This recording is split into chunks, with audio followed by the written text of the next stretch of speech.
पण आहे आमचं जजमेंट गुरुजीकडे आहे त्याच्यानंतर मागून घेऊन विचारून मागून घेऊन वाचून घ्या म्हणजे फक्त काय एवढं तुम्हाला आत्तापर्यंत एवढं तुम्हाला हे दिलेलं आहे म्हणजे जे काही घडत आलेलं आहे जे काय आम्ही प्रयत्न करून सक्सेस होत आहे यश होत आहे आमच्याकडे घडत आहे ते तुम्ही पण हे करा त्या मान्यवर अगदी आमच्यासाठी खंबीरपणे उभा राहणार इथून पुढे उभा राहतील त्याच्याबद्दल शंका नाही म्हणून आताच हेच केलेलं आहे सर्वांनी. आणखीन एक महत्वाचं म्हणजे आता अलीकडचं केस 2010 प्रसंगी एक महाराष्ट्र सरकारने काय केलेलं एक जे आर केले देवस्थान संदर्भात देवस्थान जमीन संदर्भात त्यावेळी देवस्थान संदर्भातल्या तुळजाभवानी मंदिरात काय तर बेकायदेशीर हस्तांतर झालं होतं काय त्या बाबतीत आमदारांनी तिथं वेळेस तिथं प्रश्न उपस्थित केला सरकारच्या नजरेत आले ना सदर जमिनीचं चौकशी केला आणि हे केलं जे आर 2010 प्रसंगी जे आर सदर देवस्थान जमीन संदर्भातील 32 लाख रुपयांनी सर्व चौकशी करून त्या देवस्थानाचं नाव ठेवावे म्हणून आदेश आहे. त्या अनुषंगाने ही दरविटवाले उठून काय केलेलं आहे त्यावेळी हा आमचा जमीन आहे देवस्थानचा आहे आमचा पण आमचं बेकायदेशीर हस्तांतर सगळे हे केलेलं आहे रेव्हन्यू ऑफिसरचं धरून संघटना करून सगळे महसूल खात्यातून लोकांचे करून त्यांनी काय केलेलं आम्हाला वंचित केलेला आमचं कायदेशीर काही परमिशन न घेता सगळे हस्तांतर द्यायला हे रिट काढलं आणि त्या अनुषंगानं आम्ही रिट मध्ये पण सुद्धा हळदीकर सुद्रापूरकर आणि इटणीकर जाऊन थर्ड पार्टी एंटर होऊन त्यातलं तुमचं काही हक्क नाही म्हणून आम्ही ठामपणे मांडू तिथला आदेश असा झाला की त्यांचा तुम्ही देवस्थानमध्ये बसत आहे म्हणून जाईल. आणखी काय पाहिजे तुम्हाला म्हणजे जमीन हा इनामदाराचा आहे का नाही आणि इनामदार के हक केव्हा हक्क नसलेला आहे 1953 आणि 55 आणि तुमचं ट्रस्ट रजिस्ट्रेशन केव्हा करून घेतलंय 14 मे 1907 ला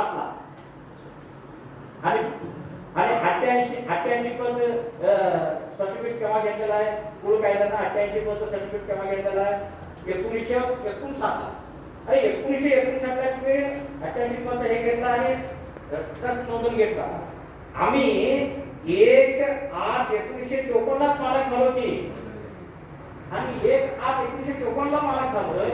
आणखी महत्वाचे म्हणजे 1/4/1957 ला जे कोणी शेती करत होता त्यावेळी डीम्ड टू द ओनर ना बरोबर आहे का डीम्ड टू द ओनर त्या जमिनी 57 ला तुम्ही ज्यावेळी खसत होता त्यावेळी ते जमीन तुमचं मालकी हक्क बसले त्यावेळी आणि हे तुम्ही कोण शेती करणार तुमचं जमिनी तुम्ही कसं काय म्हणता तर तुम्ही लढायला पाहिजे की मी लढू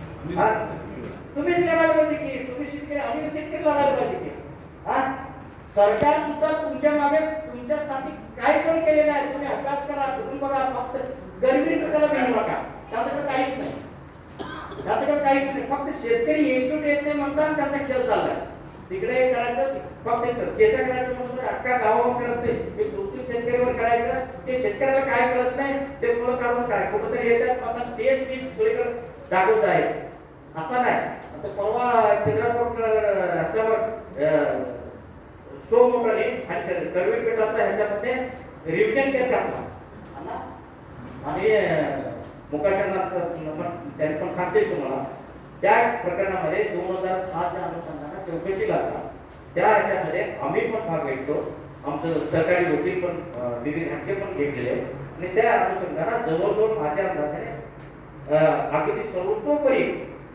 डॉक्युमेंटरी एव्हिडन्स दिलो गॅजेटा दिले गव्हर्नमेंटचं जे आर देऊन अगदी सिद्ध करून प्रांताधिकारी समोर असा निवाडा करतो की सदर जमीन देवस्थान वर्गात नाही हा देवस्थान वर्गाचा ह्या चौकशीसाठी पाहत नाही म्हणून म्हणजे शेतकऱ्यांचा बाजूने झालेला की नाही मग एवढा पुरावा असून सुद्धा तुम्ही काय मागं पडतात सांगा काय तुमचं ह्याच्यामध्ये मनामध्ये संभ्रम असतात हे जमीन आधी मगाशी सर म्हटल्याप्रमाणे जमीन फक्त हेंडा नाही हेंडा बी तुमचा आणि शेंडा बी तुमचा हा जमीन कुठून तुम्ही स्वामीची जमीन म्हणू नका कुठून सकाळी उठून आमचं जमीन म्हणायचं तुम्हीच हा सेमीची जमीन म्हणतो तर स्वामी चुकतील पूर्वी होता त्यांना रेव्हन्यू ऑफिसर होता इनामदार आता इनामदार कायदा आहे काय इनामदार आता कोण अस्तित्वात आहे काय बहुत चक्राधिपती मोठमोठे राजा चक्रवर्ती कडून गेलेला आहे एक सगळे राजा आला का नाही 61 राज्य आलेले आहेत स्वतंत्रानंतर, सर्व प्रांतीय सरकार गेलेलं आहे.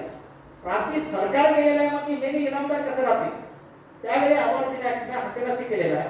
तुम्ही जागा व्हा, प्रयत्न करा आणि इथून पुढे तुम्हाला जे जे कागदपत्र पाहिजे त्या ठिकाणी मी पुरवतो, सरांना पुरवतो. तुमचं फक्त वाटिकेकरांना कुठल्याही संदर्भात त्याच्यामध्ये कमी पडत नाही. आम्ही आमच्या मदत कायमपणे राहणार, गिरगळे सरांना सुद्धा राहणार. ते फक्त का मी जजमेंट करवीर पीठाचा विरोधात झालेले जजमेंट घेऊन आलेले आहे. एवढं आहे फक्त हे करवीर पीठाच्या विरोधात झालेले जजमेंट सांगायचं. मग का बसायला लागलो तुम्ही गप्पा? आणि लढणार तुम्ही काय? आम्ही तुम्ही लढायला तयार झाला तर तुम्ही आम्ही लढा. हळदीकर सुद्धा आमच्या बरोबर एवढं पुकारा सुद्धा येतात. हळदीकर आलेला आणि इथं बारवेकर आहे, तिथं भद्रक तालुक्याचं काही मंडळी काही आणखी महत्वाचे म्हणजे राधानगर तालुक्याचं कोणीकर आहे आमचा. सर्व कोणीगाव 4000 एकर जमीन आहे. रैताव समाजाचे आहे म्हणून घोषित करून घेतलेला आहे. तिकडं राजमंत्री ह्याच्यामध्ये मंत्रिमंडळात पण घोषित करून घेतले, कमिशनरच्या ह्याच्यामध्ये घेतले आणि देशमुख साहेब कलेक्टर होते त्यावेळी पण हे केलेलं आहे अपर जिल्हाधिकारी. प्रयत्न त्यांनी केले, त्यांनी करून घेतला आणि तुम्ही पण प्रयत्न करायला पाहिजे. आणि तुम्ही करून घेतल्यानंतर तुम्ही मला कोणाला आणि आता बीडच्या काही शेतकऱ्यांवर केस गाठले म्हणून माझ्या लक्षात येत असेल, मोकाशांना आणून दिली. त्या संदर्भात सध्याराव प्रकरण असं नोटीस आल्यासारखं म्हणून मला व्हॉट्सअपवरून पाठवली. मी वाचतो. तुम्हाला तेवढंच सांगू इच्छितो, तुम्ही काही घेऊ नका, ताटाला उभा, ताटाला त्या ह्याच्यामध्ये हे करा. तुम्हाला काय पाहिजे ते ह्याच्यामध्ये मार्गदर्शन मी करतो. त्यांना सुरवायचं नाही. कुठल्याही परिस्थितीत हक्कनष्ट झालेल्या व्यक्ती सुद्धा एवढा आक्रमकरित्या लढत असणारा हक्क प्राप्त झालेल्या माणसाने व्यवस्थित लढायला पाहिजे. त्या दृष्टिकोनातून तेवढं लक्ष द्या. बरेच थोडीफार बरेच पॉइंट्स मी सांगणार होते, परंतु वेळाच्या अभावाने खरोखरच वेळ अभाव आहे. बरेच मान्यवर बोलणार आहे अजून सुद्धा. एवढं सांगून आणखी एक महत्वाचं एक तुम्हाला सांगतो. तुम्ही लढणार असलं तर वाटेकी गमला परत मला नाही तर मला नको का. हा जवळजवळ हा लढाईमध्ये 2013 पासून लढत जवळजवळ 12 वर्ष लढत असताना सर्व गावं अहोरात्र हिंडलेला आहे. जिल्ह्यात जवळजवळ 6 ते 7 तालुक्यात आहे. राधानगरी जवळजवळ राधानगरी तालुक्यात जवळजवळ बोनवलीमध्ये लास्ट टोकन आहे डोंगरात. त्यावेळी रात्री 8 ला बोनवलीला सुद्धा तिथे करवीर तालुक्यात रात्री आहे. हे मठवाल्यांनी शेतकऱ्यांना न विचारता, शेतकऱ्यांना न हे करता पवन चक्की बसण्यासाठी 900 एकर विकला होता. त्यावेळी आम्ही सुद्धा जाऊन तिथं त्यांच्या विरोधात लढून ते बंद पाडून सर्व शेतकऱ्यांना जागा करून ते बंद पाडले. किती तर हे करायचं. हे करतच आतापर्यंत आलेलं आहे, यश मिळत आहे. तुम्ही पण हे अगदी जिद्दीला हे करा आणि तिथून पुढे आपण व्यवस्थितपणे संघटितपणे आम्ही लढू. सर्वांचं मार्गदर्शन घेऊ. सर पण आहे, सर्व वकील साहेब पण आहे, कॉम्रेड्स बघा आमच्या लढाईला ह्या कॉम्रेड सरांसुद्धा करता मार्गदर्शन आणि बळ मिळाले, मग आम्ही जिंकल्यासारखं एवढं